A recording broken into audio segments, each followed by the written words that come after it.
Terima kasih Pak Ketua, pimpinan Komisi 3, Bapak Ibu anggota Komisi 3 yang saya banggakan, Bapak Jaksa Agung, Wakil Jaksa Agung, para jam dan para kajati dari seluruh Indonesia yang saya banggakan.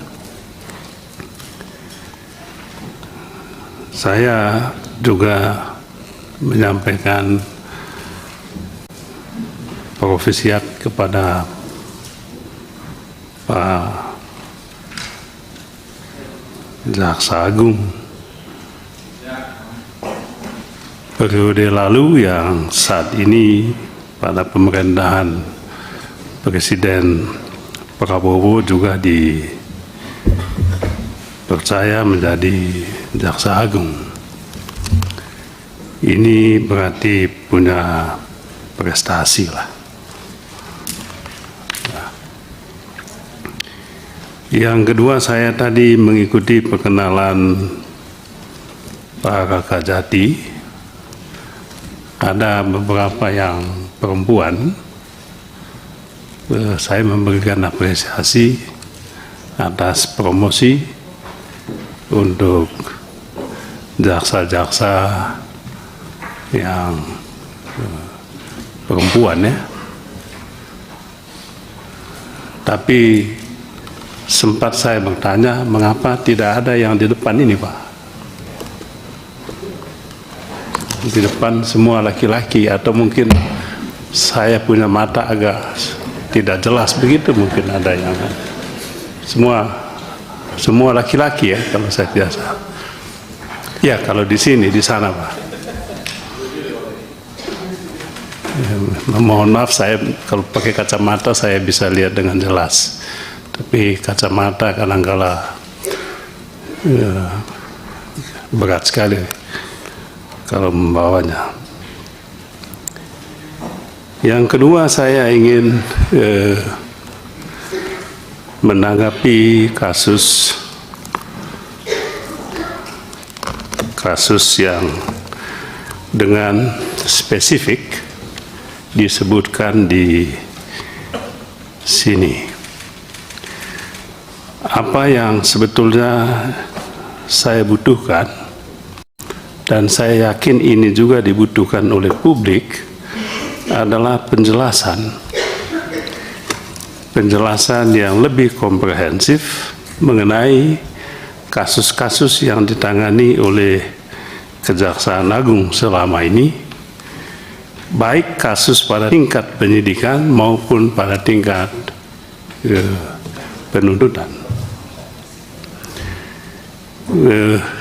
Mohon maaf sekali, kita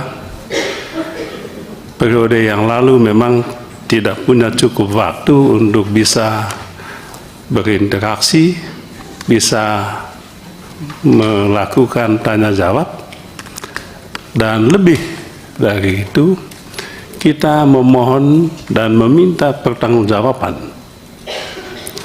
Saya rasa pertanggungjawaban itu penting. Pertanggungjawaban atas apa yang dilakukan, apalagi ini menyangkut hak asasi manusia, menyangkut tindak pidana korupsi dengan tingkat kerugian negara triliunan rupiah. Saya mulai misalnya dengan kasus tindak pidana tata niaga komoditas timah, PT Timah.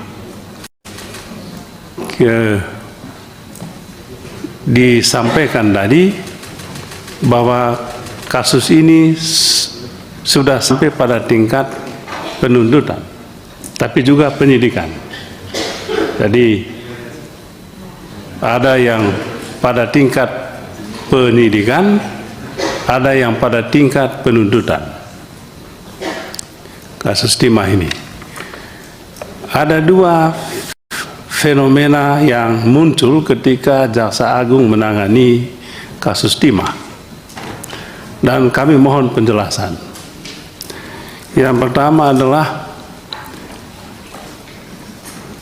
kalau bisa kami dijelaskan apa ceritanya kantor Kejaksaan Agung itu dikepung oleh pasukan coklat atau Brimob, pasukan Brimob.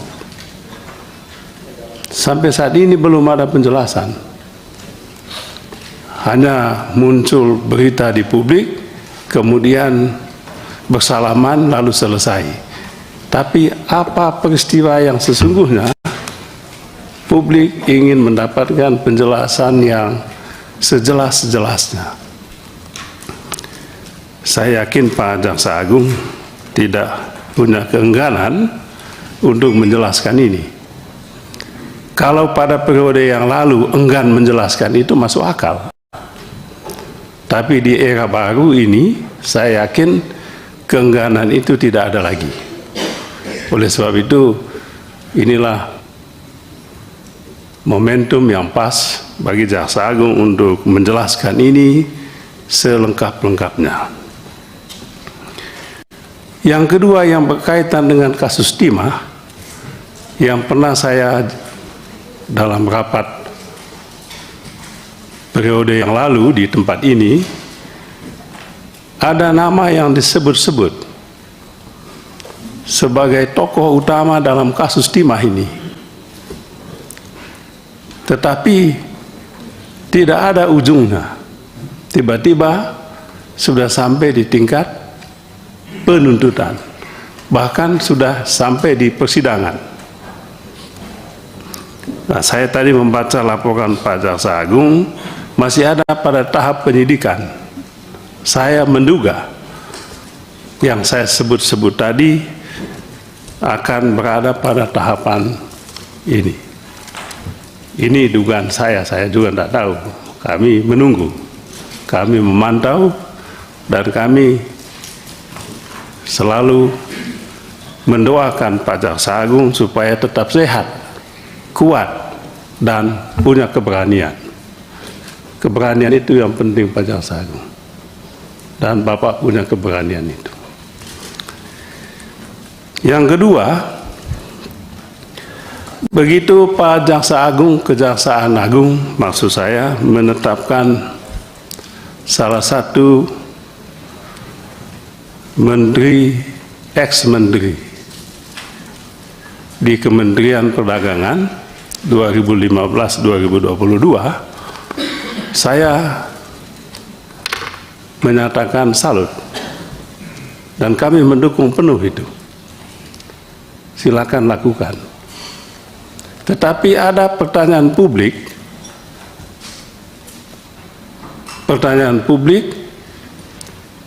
yaitu apakah yang lain juga akan mendapatkan perlakuan yang sama. Menurut saya, kalau Pak Tom Lembong pada saat ini ditetapkan sebagai tersangka, menurut saya itu hanyalah strategi Kejaksaan Agung. Berarti yang lain-lainnya siap menanti peristiwa yang kurang enak itu. Jadi saya punya positive thinking, dan menurut saya itu strategi yang tepat. Sebab yang lain-lain itu agak sulit kan Pak Jaksa Agung. Mungkin itu yang gampang. Kita mulai dari yang gampang, jangan mulai dari yang sulit. Saya teringat dengan Pak sahabat saya ini, mantan Kajati. Ketika saya masih SMA dulu, guru saya mengatakan, Pak Beni, kalau mau menjawab pertanyaan pada saat ujian, mulailah dengan yang gampang. Jangan mulai yang sulit. Sebab yang sulit ini nanti tidak selesai jawab, waktunya habis. Saya teringat dengan nasihat guru saya ini ketika Kejaksaan Agung begitu lincah menetapkan saudara Tom Lembong jadi tersangka dalam kasus impor gula ini. Itu pintu masuk. Mudah-mudahan pintu masuk betul Pak Jaksa Agung. Jadi jangan sampai batas sampai di pintu masuk. Jadi itu pintu masuk supaya apa? Duc in altum dalam bahasa Yunani kuno harus duc in altum. Maksudnya apa? Masuk lebih dalam lagi. Tapi bagaimana masuk lebih dalam kalau yang dangkal ini belum disentuh? Sentuh yang dangkal dulu, baru masuk ke laut yang lebih dalam lagi. Kami menunggu itu. Kami juga berdoa supaya Bapak sehat, Bapak kuat, lebih lagi Bapak punya keberanian untuk masuk ke laut yang lebih dalam lagi. Ada berapa menteri di kementerian itu, Mas Bambang? Ada 5 ya? Ya. Supaya tidak ada prasangka bahwa Presiden Prabowo punya dendam politik. Saya yakin tidak. Saya tadi pagi juga membaca berita headline Kompas.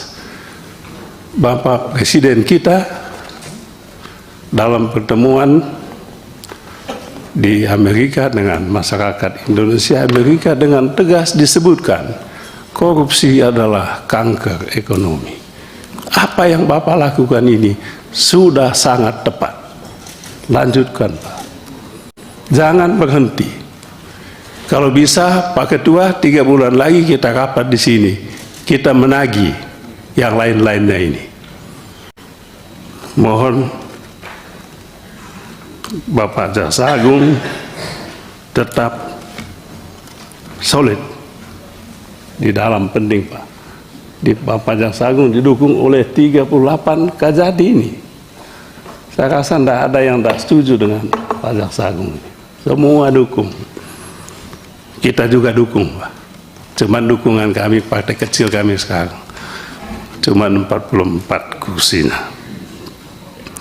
Tapi mudah-mudahan ke depan bisa bangkit lagi.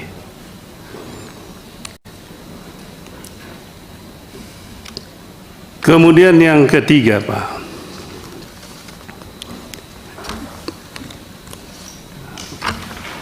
kami ingin menyentuh sedikit, mungkin tidak disinggung di sini, tapi ada teman tadi yang menyampaikan, itu kasus mafia tanah. Mengapa saya sebut mafia tanah ini penting? Sebab yang terjadi adalah hukum dipakai.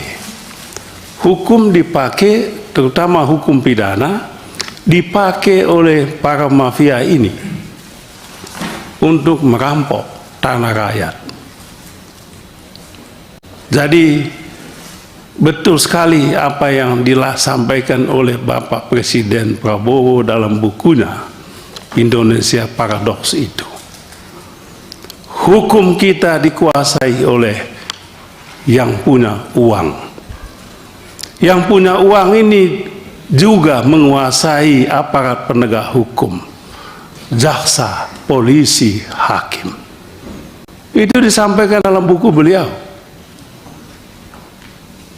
Nah, oleh sebab itu Pak Jaksa Agung kami mohon perhatiannya.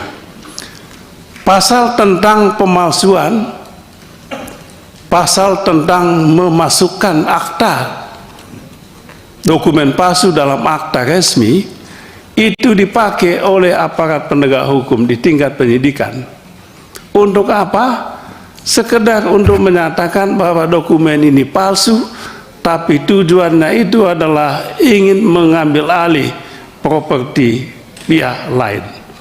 Dengan cukup mendapatkan putusan di pengadilan bahwa dokumen ini tersangka, terdakwa telah melakukan tindak pidana pemalsuan dokumen dengan hukuman hanya sebulan. Bagi mafia tidak penting hukuman 1 bulan atau setahun. Yang penting adalah putusannya bahwa yang bersangkutan terbukti melakukan tindak pidana pemalsuan, dan itu kemudian dijadikan alasan novum untuk kemudian mengajukan PK lagi untuk kasus perdata yang sudah jelas-jelas ada pemenang. Nah, ini cara kerja mafia ini, Pak. Kemudian yang terakhir, Pak, ini tadi juga disinggung soal temuan 1 triliun itu. Di sini disebutkan telah dilakukan penyitaan uang. Ini mohon Pak Jaksa Agung memberikan penjelasan, kalau bisa segamblang mungkin, uang 920 M ini uang dari apa sebetulnya? Asal usulnya uang ini apa? Siapa yang memberi uang ini? Untuk kepentingan apa? Kalau bisa dibuka, Pak. Kalau Bapak membuka ini luar biasa, Pak. Bapak adalah pahlawan hukum di Republik ini. Jangan sampai ini dipetieskan. Jangan sampai kasus ini begitu saja menguap. Pak Jaksa Agung, ini momentum Bapak untuk tunjukkan bahwa Bapak betul-betul ingin menegakkan hukum. Hukum tidak tajam ke yang kecil, yang lemah, tapi tajam juga ke yang punya kuasa uang dan kuasa yang lain-lainnya. Ini yang bisa saya sampaikan, Pak Jaksa Agung. Sekali lagi kami mendukung penuh, Pak. Lanjutkan prasangka politik biasa. Yang penting Bapak harus tunjukkan bahwa prosedur hukum untuk tegaknya keadilan Bapak tegakkan. Sekian, terima kasih. Terima kasih Pak Beni.